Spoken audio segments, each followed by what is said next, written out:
agriculture. So, Matnog, first of all, is best known as commercial and business efforts where ferries are bound to its destination. At yun na nga ang papunta sa Visayas at Mindanao. Kumbaga, ito yung gateway papunta doon.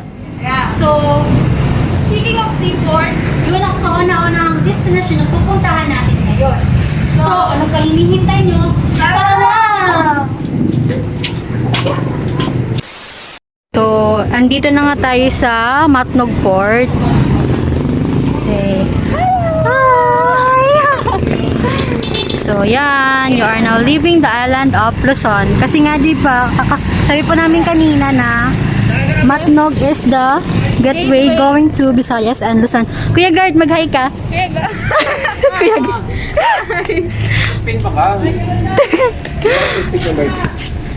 So, we're going inside the Matnog Port. So, as you can see, Mento na ito ay hindi pa naman talaga ganun katagal. Kumbaga, 3 decades or 40 to 40 pa lang siya. So, kumbaga, hindi pa talaga siya gano'ng matagal.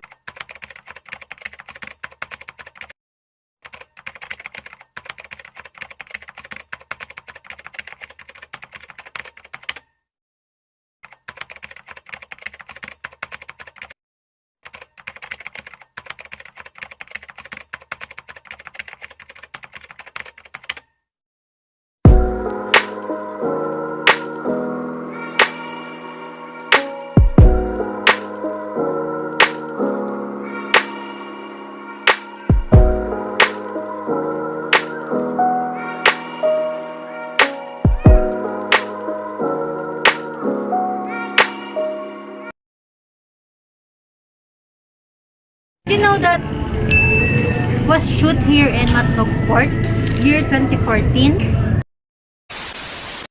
Etong trip na to, may masasaktan at madidisappoint. Pwede mahabol yan! Akala ko ba habulin natin yung Blue Moon? Jose Francisco Villano. I need some more time pa together. Bonding nyo, mag-best friends. Punta naman po tayo sa Holy Infant Youth na kung saan ilang metro lang ang layo mula sa seaport ng Matnog. So, ito yung daan papuntang seaport and dito sa kaliwang bahagi naman yung daan papuntang simbahan.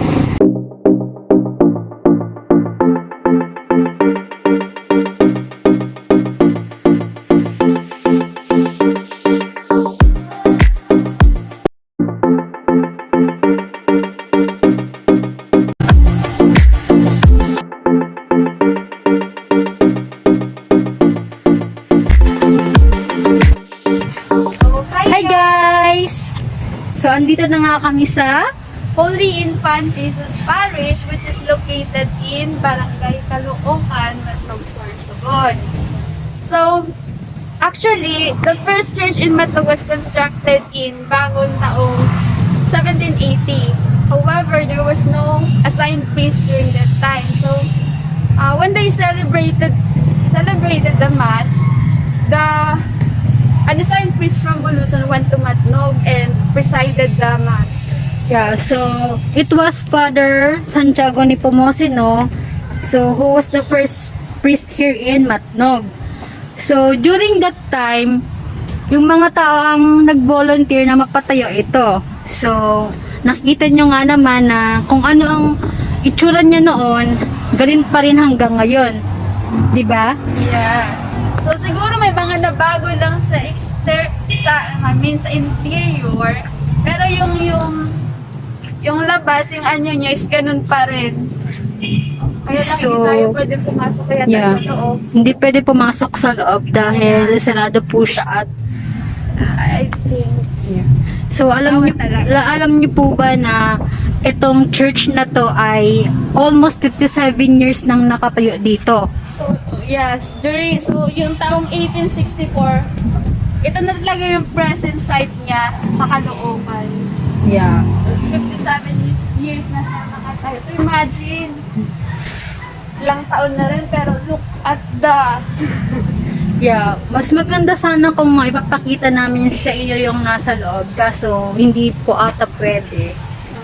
After the following years, after the construction of this church, the first campana or the bell, which is there, was donated by Don Cayetano Ubaldo.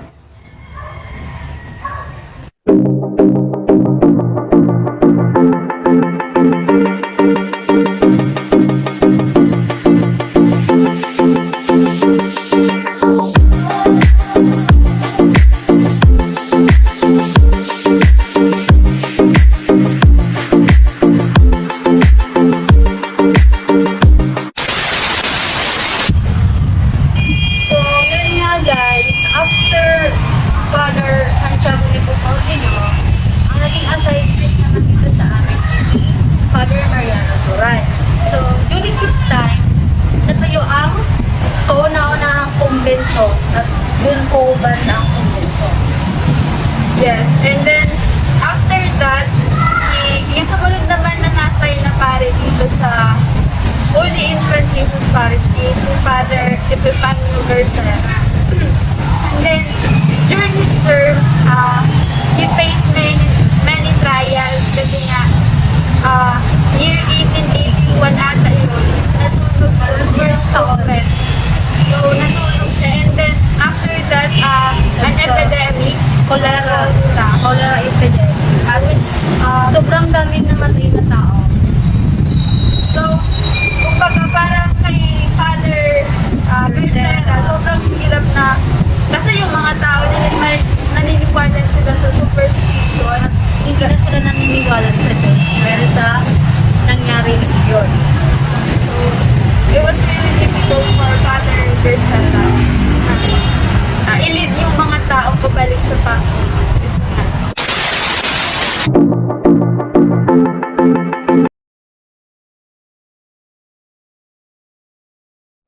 So what made the Kagsawa ruins historical? These enchanting old ruins is all that is left of the 16th century church of the Franciscan order. So kumbaga, ito yung fragments ng Kagsawa Church during Hispanic occupation. So it was built in 1527. In 1636, the Dutch pirates burned the church. So, it was the first tragic event that happened to Kagsawa ruins. However, in 1724, the church was rebuilt by the Franciscan friars led by Francisco Blanco. So, after ma-rebuild yung church, it remained in the state of tranquility for 80 years. Until it was February 1, 1814, when the Mayon volcano erupted. So, nalubog yung Kagsawa sa Lahar and then Tepra, pati na rin yung mga malalapit na lugar which also killed thousands of people. Needless to say, but the church was destroyed.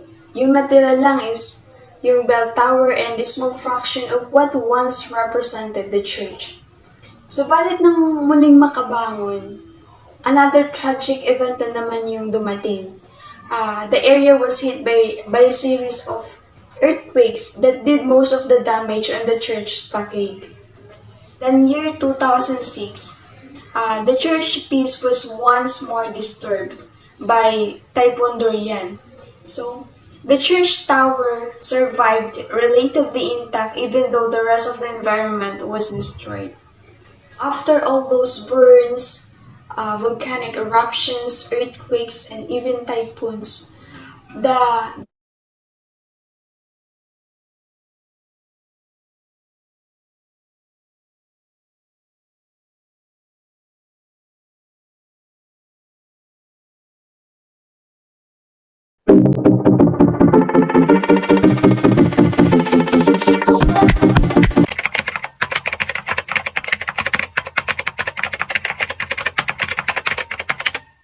So today I'm gonna show you one of the famous church here in Bicol. So every year during the month of August until September, devotees from all over the Bicol region visit the shrine of Lady of Salvation in Horuan. To this one. according to Reverend Father Fulay, it all began year 1770, and formerly known as Cagnipa. So, before her week. The shrine of Our Lady Salvation began as a chapel on the hill called Pananaon, overlooking the sea and situated between the Baris and Horoan rivers. So the chapel was destroyed by a typhoon in 1895 after the The present structure was built in 1967 and it was declared Diocesan Shrine in 1976 after the canonical coronation of Our Lady of Salvation by H.E. Jaime Cardinal Sin. So the Horoan is a seaside barrio. Makikita niyo naman yung picture. Vulnerable to typhoons, landslide, and pirate raidings during the Spanish period to other parts of Bicol in the Philippines. So, I just want to share my experiences when I was in Horoan Church. So, it is really true that during August and September, sobrang dami ng deboto na pumupunta doon. Ang ibang sasakyan ang dala-dala, minsan jeep, minsan van, tricycle, minsan nga motor. So, Horoan is the best talaga kasi the most favorite part during in Horoan was when you went inside the church, you could actually the top of there the statue of the Salvation, Our Lady of Salvation. So, pag pinunta mo siya sa taas siya. Tapos, yung purpose ng linya sa labas, kasi madami yung linya, mahaba yung linya. Yung purpose ng linya sa labas is para pumunta dun sa Lady of Statue of Our Lady of Salvation. Ano bang you usually do is you bring handkerchief or even towel kasi they believe that yung langis na dumadali din sa salvation, Statue of Salvation is may pinag-aagaling kasi sabi nila yung statue is palaging basa. Kumbaga, may oil yung statue ng Our Lady of Salvation. Siguro kaya madami yung pumupunta din kasi siguro sa pagdidiboto na din nila kaya gano'n. Nakakagaling. Parang taon-taon na ata. Kaso nagka-pandemya kaya but you know sa deboto gagawin.